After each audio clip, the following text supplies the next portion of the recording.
नमस्कार।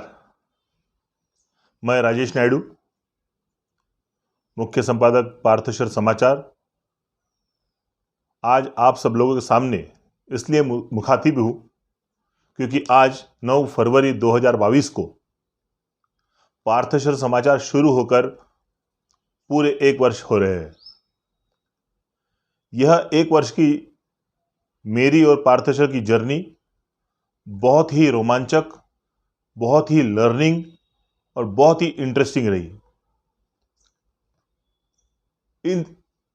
इस जर्नी के लिए आप लोगों ने जो मुझे सपोर्ट दिया, सबसे पहले मैं उसका धन्यवाद अदा करता हूं। नए साल की शुभकामनाएं देता हूं, संक्रांति की शुभकामनाएं देता हूं। और आज मैं आपको यह बताना चाहता हूं कि ये 1 साल में पार्थशर समाचार कैसे शुरू हुआ और कहां पहुंचा। क्योंकि पिछले साल इस वक्त दूसरी लहर चल रही थी और किसी के पास चाहकर भी कोई काम करने का स्कोप नहीं था। तब ऐसे समय में मैंने मेरा पुराना, जो मेरी हॉबी भी है, जो मेरा इंटरेस्ट भी है, जो मेरा फोर्टे है आप बोल सकते हैं, उसमें वापस आने का मैंने फैसला किया। क्योंकि आप में से अधिकतर लोगों को याद होगा,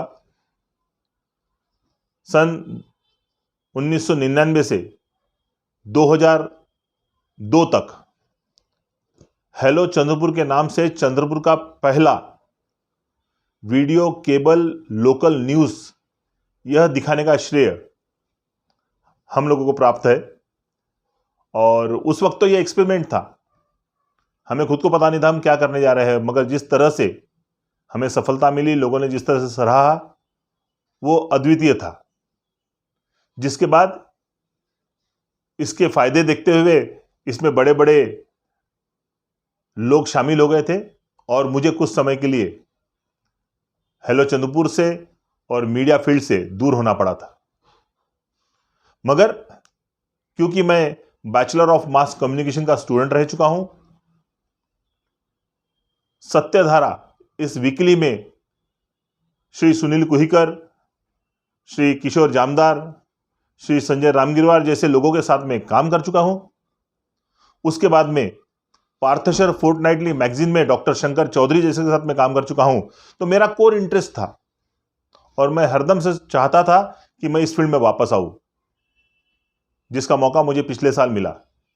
पिछले साल का उद्घाटन करने के लिए चंद्रपुर के लोकप्रिय आमदार हमारे बड़े भाई श्री किशोर जोरगेवार और साथ में नागपुर के कांग्रेस के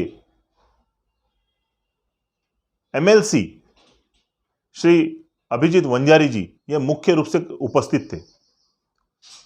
उनके साथ में मेयर राखी कंचलावार, बीजेपी के जिला अध्यक्ष देवराव जी भोंगड़े, एनसीपी के जिला अध्यक्ष राजू जी वैद्य, ये सारे लोग उपस्थित थे।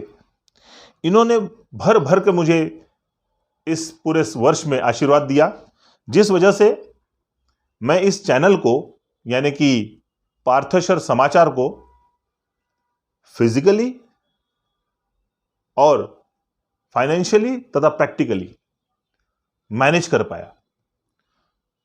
मुझे सभी पत्रकार बंधुओं ने बहुत अच्छा साथ दिया। उन्होंने बहुत जल्दी मुझे अपने परिवार में एक्सेप्ट किया, जिस वजह से यह साल पूरा कैसा गुजरा यह समझ में नहीं आया। यह साल के दौरान मेरे साथ में जो मेरा स्टाफ जुड़ा, जिसमें से श्रुति जो हरदम पर्दे के पीछे रही न्यूज़ एडिटिंग के लिए, विदिशा जो बाद में चंद्रपुर में लोकल एंकर थी और रिपोर्टर भी थी, राहुल जो कुछ समय के लिए कैमरामैन था, सुनील, नेमन और अब अनिल, ये सारे लोग जिस तरह से मुझे जुड़ते गए, ये एक शानदार टीम बन गई। असर यह हुआ कि पार्थशर समाचार पहले ही साल में और कुछ ही दिनों में ना केवल चंद्रपुर मगर नागपुर, ठाणे और नवी मुंबई तक पहुंच गया। नागपुर में तो बाकायदा हमारा ऑफिस का इनॉग्रेशन शिवसेना के सांसद श्री कृपाल तुमानी जी के हाथों होटल तुली इंपेरियल में हुआ पिछले साल 9 सितंबर को। और अब तकरीबन 6 महीना होते आ रहे हैं कि नागपुर में भी हमारी पत्रकार स्नेहा बहुत शानदार तरीके से काम कर रही है और नागपुर चंद्रपुर की हर तरह की न्यूज़ हम लोग कवर कर रहे हैं। नागपुर में शुरू करने का उद्देश्य यही था कि अगले कुछ दिनों में हमें संपूर्ण विदर्भ कवर करना है और आप लोगों का सहकार्य रहा, ऊपर वाली का दुआएं करम रही, तो हम पार्थशर समाचार को बड़े जल्दी विदर्भ के लिए तो भी कम से कम सैटेलाइट चैनल भी बनाना चाहेंगे, जिसके लिए हम प्रयासरत हैं। इन सबके बीच जो मुझे सबसे बड़ा मेरा जो बैकबोन बनके जिन्होंने मुझे साथ दिया वो थे हमारे video editor mister Sarin Khan और मेरी number 1 news anchor miss Harshita. ये सारा चीज हम लोग साल भर सीखते रहे, हम लोग साल भर अपने आप को इम्प्रूव करते रहे। इस दौरान ऐसा भी हुआ कि चंद्रपुर में कुछ बड़े बड़े कांड भी हुए, जैसा रघुवंशी का आपको याद होगा गोलीबार कांड। फिर आपको याद होगा हॉस्पिटल में एक मरीज के साथ में जिस तरह से उसका ऑपरेशन के बाद में जख्म खुला छोड़ दिया गया था, और दुर्गापुर में जिस तरह से जनरेटर की वजह से एक परिवार रातों रात पूरा मौत की नींद सो गया। पार्थशर समाचार ने सबसे पहले ये न्यूज़ कवर की थी। इसके अलावा भी बहुत सारी न्यूज़ थी, मगर पर्टिकुलर ये न्यूज़ इसलिए बता रहा हूं क्योंकि इस न्यूज़ पे पार्थशर समाचार को 20 से 25 हजार तक व्यूज मिले थे। इसके अलावा पार्थशर समाचार जो YouTube का बेसिक क्राइटेरिया होता है कि 1000 मिनिमम सब्सक्राइबर्स होने चाहिए और साथ में 4000 आवर्स का टॉक टाइम वॉच टाइम होना चाहिए, ये सारा हमने सक्सेसफुली कंप्लीट करके हम मोनेटाइजेशन के लिए क्वालिफाई हो गए। आज के तारीख में पार्थशर समाचार हमारे व्हाट्सएप के माध्यम से तकरीबन 15,000 लोगों तक पहुंचता है। फेसबुक के माध्यम से 5 से अधिक हजार लोगों तक पहुंचता है। यूट्यूब, इंस्टाग्राम और बाकी अन्य ऐप के जरिए और 5 से 10 हजार लोगों तक पहुंचता है। इस तरह से हमारे पास में 25,000 का रोज का दर्शक गण है, जो कि एक बहुत बड़ी क्वांटिटी है। उसके बाद में जो आगे फॉरवर्ड्स होते हैं और आगे जो देखे जाते हैं उसका तो कोई हिसाब नहीं है, जो कि शायद लाखों में भी हो सकता है। तो ये सब चीज हमें हासिल करने में बहुत मेहनत करनी पड़ी और बहुत अच्छा साथ आप सब लोगों का मिला, हमारे स्टाफ का मिला। पिछले वर्ष जब हमने इसकी शुरुआत की थी तब हमने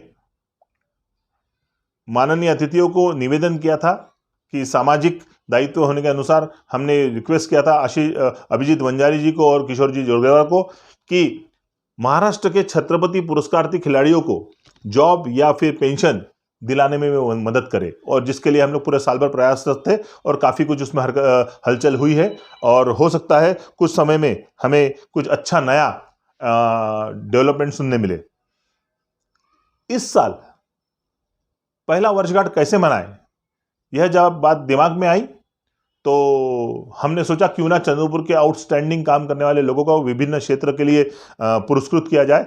इसलिए हमने चंद्रपुर गौरव और चंद्रपुर रत्न पुरस्कार ये आयोजित किए, जो कि अभी आने वाले 13 तारीख को दिए जाने वाले हैं, जिसमें विभिन्न क्षेत्र के उल्लेखनीय काम करने वालों को यह पुरस्कार दिया जाने वाला है। साथों साथ में कुछ दिन पहले पार्थशर समाचार ने चंद्रपुर में हो रही अवैध तंबाकू बिक्री के बारे में एक न्यूज दिखाकर भांडाफोड़ करने का प्रयत्न किया। अनफॉर्चुनेटली वो चीज स्पॉट पे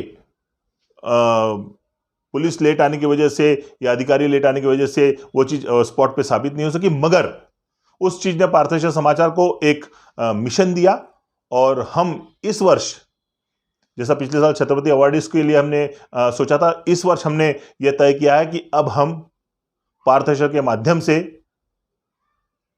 चंद्रपुर को जो अवैध सुगंधित तंबाकू बिक्री होता है उससे मुक्त करने में हम पूरी तरह से प्रयासरत रहेंगे। फिर उसके लिए हमारे पे 1 केस लगे या 10 केस लगे, इसकी कोई चिंता नहीं, क्योंकि we are not into the business of news, we are into the business of advertisement, जो न्यूज के बीच बीच में आती है। मगर हमें न्यूज का बिजनेस नहीं करना है। न्यूज दिखाने या नहीं दिखाने के लिए हमें पैसा नहीं चाहिए। हमारे लोगों में इतनी पहचान और लोगों में इतनी मान्यता है कि लोग हमें बहुत प्यार से और उनके जाहिरात के लिए विज्ञापन देते हैं, वो हमारे लिए सफिशिएंट है। सो हम तंबाकू मुक्त के लिए भी लड़ने वाले हैं। इसके अलावा चंद्रपुर में जिन्होंने उल्लेखनीय काम किया उन्हें हम पुरस्कृत करने जा रहे हैं 13 तारीख को। मैं इतना ही बोलना चाहूंगा अंत में कि पत्रकार ये एक ऐसा स्तंभ है, मैं कोई नई बात नहीं बता रहा हूं, जिसे संविधान में चौथा पिलर माना गया है जर्नलिज्म को, और पत्रकार उसके सैनिक होते हैं। और हर फील्ड में कुछ अच्छे लोग और कुछ बुरे लोग होते हैं, मगर बीइंग पत्रकार, being member of news world, news media, हम सबको एकजुट होना बहुत जरूरी है। अगर हम सब एक दूसरे की टांग खींचेंगे तो इसका एडवांटेज गलत काम करने वाले लोग ज्यादा उठाएंगे। इससे अधिक मैं कुछ और इस बारे में बोलना नहीं चाहूंगा। बाकी आप सब लोगों का आशीर्वाद ऐसे ही बना रहे, आपका स्नेह सहकार्य ऐसे ही बना रहे, और हम पार्थेश्वर समाचार को चंद्रपुर से निसंदेह बड़े जल्दी एक दिन नेशनल और इंटरनेशनल लेवल पे ले जाने का पूरा प्रयत्न कर रहे हैं, और वो करेंगे। और जिस तरह से कोई भी फेवरिज्म का एक भी लांछन पार्थेश्वर समाचार पर पूरे साल भर नहीं लगा, इसी तरह से ये आगे भी चलते रहेगा। और रही बात तंबाकू वाले या फिर अवैध धंधे करने वाले, वो हम पे अगर इल्जाम लगाते रहे तो हमें वो मंजूर है, क्योंकि उनकी हमें चिंता नहीं। मगर किसी भी पक्ष के लिए, किसी भी पार्टी के लिए ये एक तरफा चैलेंज नहीं रहेगा। ये सब के लिए जो अच्छा काम करेगा वो अच्छा दिखाया जाएगा, जो बुरा काम करेगा उसे बुरा दिखाया जाएगा, और इसी तरह से ये चैनल चलता रहेगा। आप सब लोगों के सहयोग की आशा करते हुए मैं राजेश नायडू आपसे विदा लेता हूं, और आगे आने वाले वर्षों में आपकी सहकार्य की प्रार्थना करता हूं। धन्यवाद। जय हिंद। सत्य परमो धर्म।